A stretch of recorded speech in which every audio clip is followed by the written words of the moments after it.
धम्मपद गाथा क्रमांक 347। आज दिनांक 29 दिसंबर 2020। ये धम्मपद के गाथा की देशना तथागत भगवान बुद्ध ने जेतवन श्रावस्ती विहार में रहते समय की थी। ये बड़ी अच्छी गाथा की देशना वहां पर बुद्ध ने की। ये राग रत्तानुपतन्ति सोतं, ये राग रत्तानुपतन्ति सोतं, सयं कतं मक्कटको वजालं, ये तं पीछेत्वान वजन्ति धीरा, अनपेक्षिनो सब दुःखं पहायाति।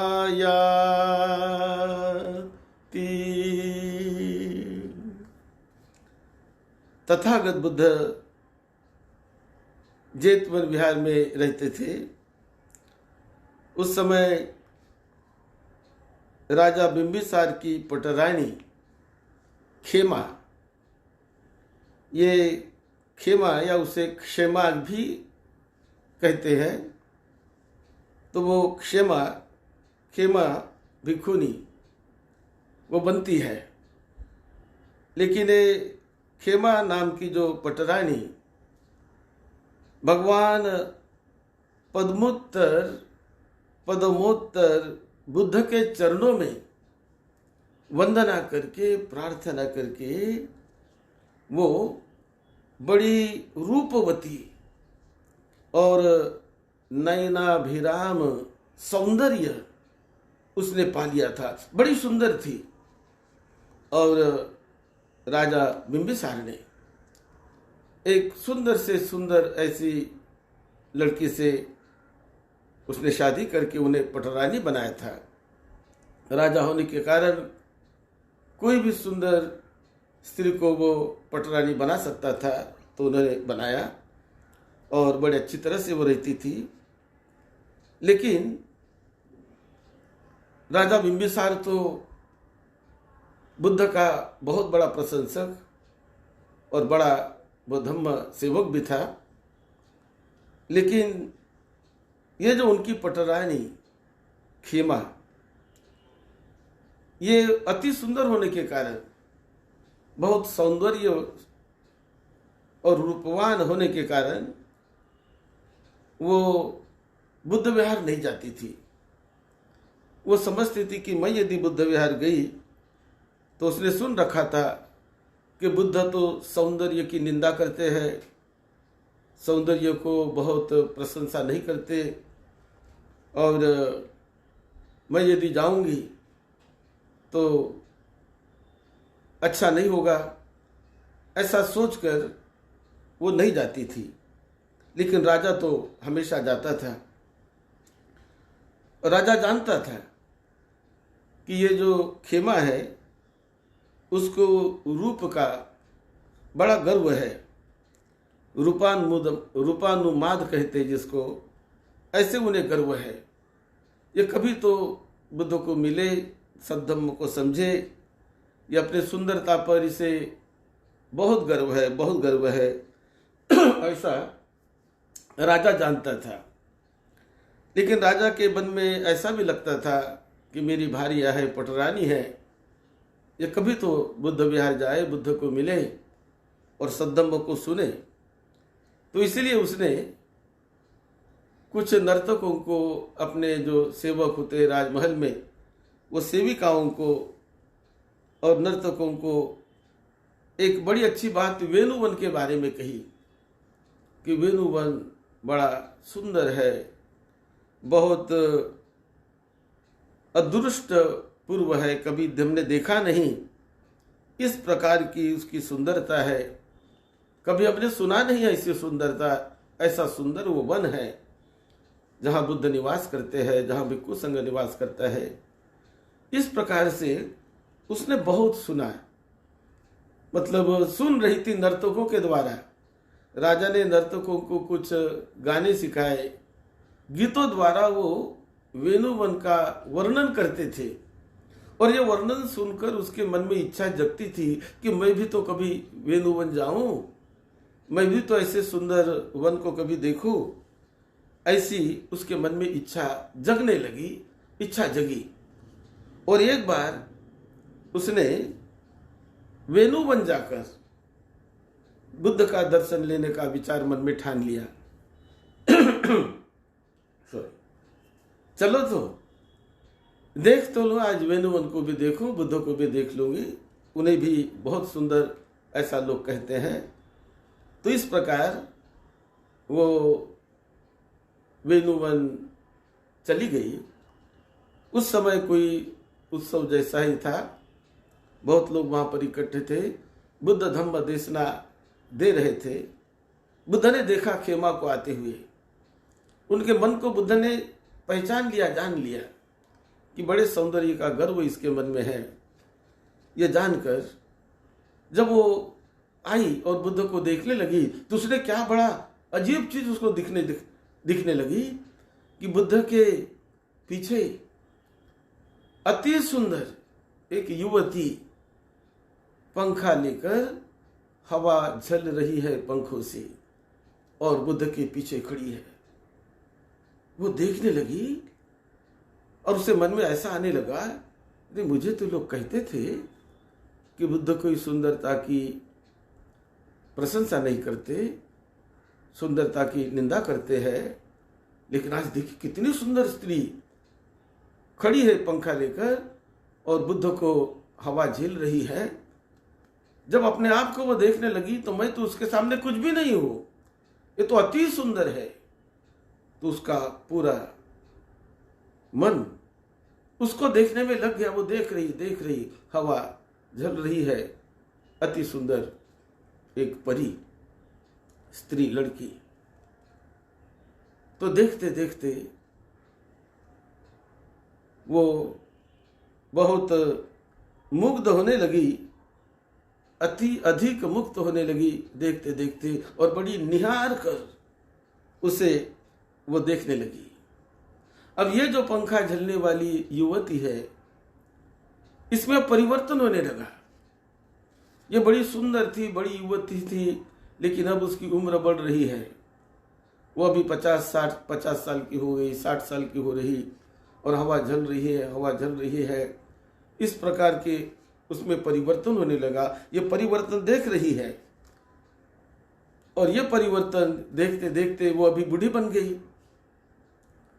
उसके चेहरे पर झुर्रियां आ गई, हाथों पर, उसके त्वचा पर वो चमक रही नहीं, जैसी जो पहली चमक थी, चेहरे पर वो चमक रही नहीं। उसके बाल पकने लगे, उसके दांत गिर गए। अब वो वृद्ध हो गई, और वृद्ध होकर एक बहुत अस्थि का कंकाल जैसी वो बन गई, बड़ी वृद्ध बन गई। और वृद्ध बनकर फिर भी वो हवा झोंक रही है, पंखे से हवा झोंक रही है, और ऐसा करते करते वो एकदम गिर गई और अदृश्य हो गई। ये जब खेमा ने बड़े चाव से देखा, बहुत ही निहारती रही उसको, और देखते देखते खेमा एकदम जाग गई। उसको लगने लगा कि यही तो जीवन की सच्चाई है। और तब बुद्ध ने गाथा कही। बुद्ध ने कहा कि एक क्षेमा, स्त्री का सौंदर्य रूप ये निरंतर रहने वाला नहीं होता है, ये व्याधिग्रस्त होता है। ये शरीर का सौंदर्य, किसी भी व्यक्ति के शरीर का सौंदर्य, ये एक दिन निकल जाता है। जब शरीर जो है, मानवीय शरीर, ये शरीर तो कोई बहुत दुर्गंधि देने वाला भी होता है। शरीर के कई अंगों से दुर्गंधि बाहर निकलती है, कई स्थान स्थान से विविध प्रकार का मल बाहर निकलता है, दुर्गंधि बाहर निकलती है। यह शरीर एक दिन अपवित्र जैसा हो जाता है और जो अविवेकी लोग होते हैं वही ये शरीर को बहुत सुंदर बड़ा मनमोहक करके उसके जाल में और उसके आसक्ति में वो लोग, कुछ लोग फंस जाते हैं। लेकिन जो प्रज्ञावान होते हैं, ज्ञानी होते हैं, बुद्धिमान होते हैं, वो शरीर की वास्तविकता को जानकर कि क्या है मेरे शरीर की वास्तविकता, ऐसे जानकर वो शरीर के जाल में, उसके सुंदरता में नहीं फंसते। वो देखते हैं कि यह शरीर आज सुंदर दिखाई दे रहा है, अति सुंदर है, लेकिन ये ऐसा ही नहीं रहने वाला।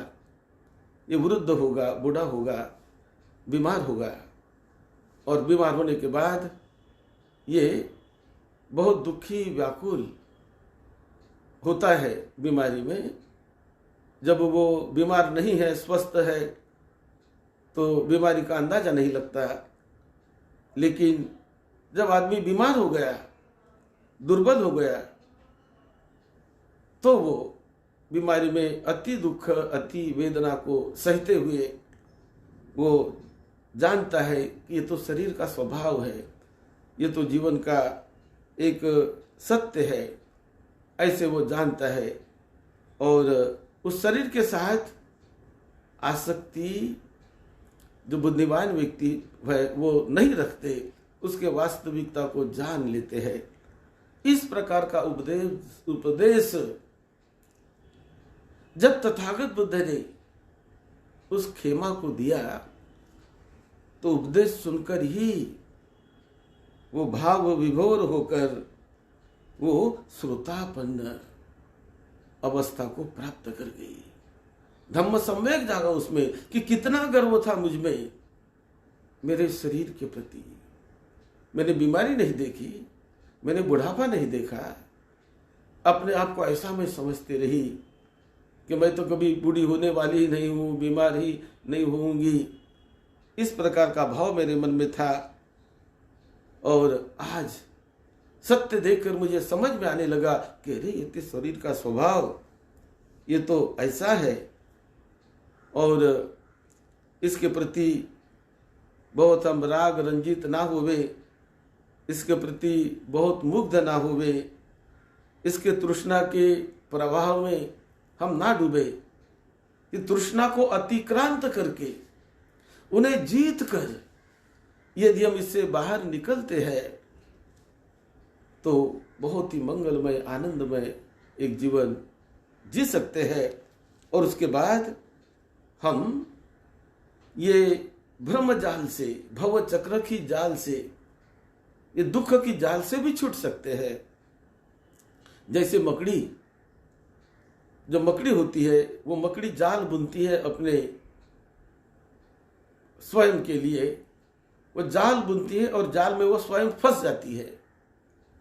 कभी कभार कोई कीड़ा, कोई जंतु उसके पास आ जाए, कीड़ा उसके पास आ जाए तो उसको पकड़ती है, चूस लेती है उसको, और बस ऐसी वहीं वो लटके रह जाती है। वो बहुत बार कभी कभी वो जो मकड़ी है वो स्वयं के बनाए हुए जाल में फंस जाती है और वहीं फंसकर, उसने ही जाल बनाया, वहीं फंस गई और वहीं उसका अंत हो जाता है। इसी प्रकार जो व्यक्ति बहुत अधिक आसक्त होता है शरीर के प्रति, रूपों के प्रति या बाहरी वस्तुओं के प्रति, बहुत तृष्णा और बहुत आसक्ति जगाता है, तो ये आसक्ति और तृष्णा वो दुख दर्द वाले ही रास्ते पर ले जाती है। उससे जन्म, और जहाँ जन्म हुआ तो वहाँ व्याधि, बुढ़ापा और मृत्यु। तो ये मृत्यु भी दुखदायक, व्याधि भी दुखदायक और बुढ़ापा भी दुख देने वाला। तो इस प्रकार से ये नैसर्गिक दुख चक्र से जहाँ जन्म हुआ वहाँ तो जाना ही पड़ेगा। तो क्या ऐसा कोई रास्ता है कि बुढ़ापे से बचा जा सके? ऐसा कोई रास्ता है कि व्याधि से, रोगों से, बीमारियों से बचा जा सके? और कोई रास्ता है कि मृत्यु से बचा जा सके? यही तो बात बुद्ध ने खोज निकाली कि है रास्ता। जीते जी हम यदि उस रास्ते पर चलने लगे, उसे जान लिया, समझ लिया कि ये व्याधि से मुक्त होने का रास्ता कौन सा है,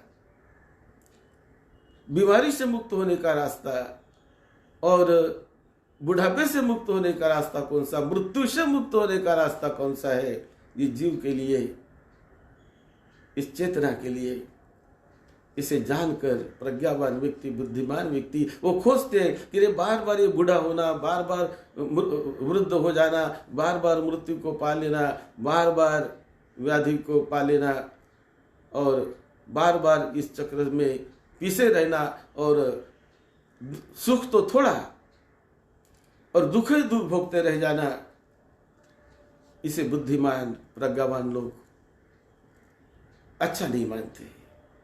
उसे निकलने का प्रयास करते हैं, उसको तोड़ने का प्रयास करते हैं और तृष्णा स्रोत को काटकर श्रोतापन्न बनकर धम्मक में प्रविष्ट होकर वास्तविक सत्य का साक्षात्कार करके वो सत्य में बड़े सुख से, आनंद से जीते हैं।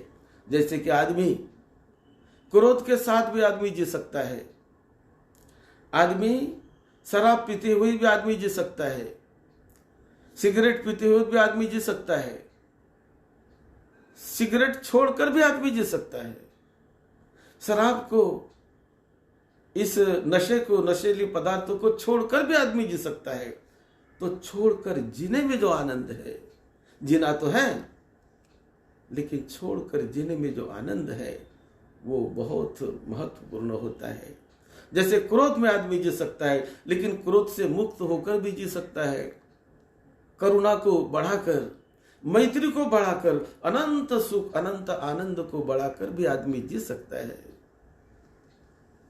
तो निर्वाण का रास्ता, निर्वाण यानी विकारों से मुक्ति, क्लेशों से मुक्ति, परिशुद्ध का जीवन, परम शुद्धता का जीवन, यही तो अरहत्व का जीवन, निर्वाण का जीवन कहा जाता है। उच्चतम तो है अरहत्व, लेकिन उसका जो पहली स्टेजेस है वो तो उपासक, उपासिकाएं, कोई भी गृहस्थ व्यक्ति श्रोतापन्न बन सकता है, कोई भी सक्रागामी बन सकता है, कोई भी अनागामी बन सकता है। और अरहत तो बड़ी ऊंची अवस्था है, यदि वो भी पाना चाहिए तो वो भी पा सकता है कोई भी व्यक्ति। ये मार्ग तथागत बुद्ध ने दिया। और जब ये खेमा ने सुना, उसके मन में जब धम्म का संवेग जागा तो राजा ने कहा कि वो भिक्षुनी बनने की इच्छा व्यक्त करने लगी। राजा ने उसको अनुमति दे दी और वो वहां तो श्रोतापन्न बनी, भिक्षुनी की उन्होंने दीक्षा ली और वो अति सुंदर पटरानी जो थी, राज परिवार में रहने वाली राजा की पटरानी, वो बड़ी सुंदर भी थी, रूपवती थी, वो भिक्षुनी बनी, खेमा नाम की भिक्षुनी बनी। और ये खेमा नाम की भिक्षुनी भी अरहत बनकर अग्र साविका का दर्जा उसने प्राप्त कर लिया और वो धम्म का साक्षात्कार करने वाली एक भिक्षुनी बनी। जीवन मरण के चक्र से मुक्त होने के रास्ते पर वो चलने लगी और जिसे अनंत सुख, अनंत आनंद कहते हैं कि जिसकी व्याख्या नहीं की जा सकती, इस प्रकार के आनंद को उसने, इस प्रकार के अवस्था का उसने साक्षात्कार किया। अरहत खेमा भिक्षुनी अग्रश्राविका करके बुद्ध शासन में उसका नाम हुआ।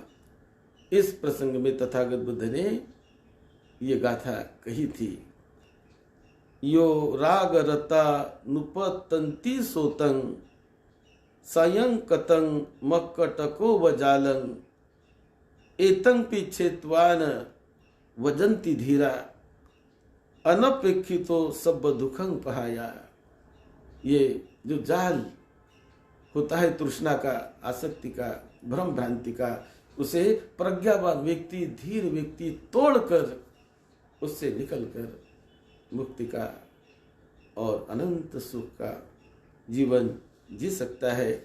यही बात इस गाथा में खेमा के संबंध में, खेमा को उद्देश्य करके तथागत बुद्ध ने की थी और उसके जीवन में एक परिवर्तन हो गया और खेमा बहुत ज्येष्ठ और अग्र श्राविका करके भिक्षुणी संघ में उसका नाम हुआ और वो बहुत मंगलमय जीवन जी। ये गाथा इस कहानी के साथ जुड़ी हुई है धम्मपद की। आप सबका मंगल हो, सबको निरोगत्व मिले, सबको सुख शांति मिले, आपके लड़के बच्चों को सभी को सुख शांति मिले। यही मंगल मैत्री के साथ सद्धम्म की सेवा में, आपकी सेवा में डॉक्टर भदंत राहुल बोधी महाथेरो। आप सबका मंगल हो।